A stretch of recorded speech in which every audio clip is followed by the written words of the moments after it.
पत्रकार नयन मोंडे यांना अमरावती भूषण पुरस्कार झाला जाहीर।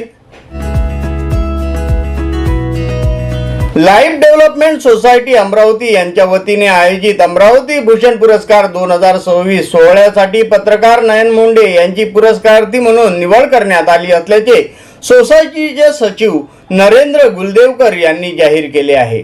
संस्थेच्या कार्यनिवड समितीने पत्रकारिता क्षेत्रातील उल्लेखनीय कार्याची दखल घेत नयन मोंडे यांची निवड केली असून त्यांच्या कार्याचा गौरव मंगळवार दिनांक 21 रोजी सायंकाळी 7:30 वाजता जिल्हा क्रीडा अधिकारी कार्यालय तपोवन गेट जवळ संत गाडगेबाबा अमरावती विद्यापीठ समोर येथे आयोजित करण्यात आला आहे।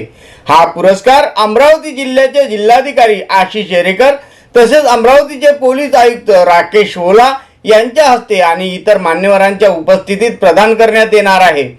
समाजातील सुप्त प्रतिभेला व समाजभिमुख कार्याला प्रोत्साहन देण्याच्या उद्देशाने हा पुरस्कार दरवर्षी प्रदान केला जातो।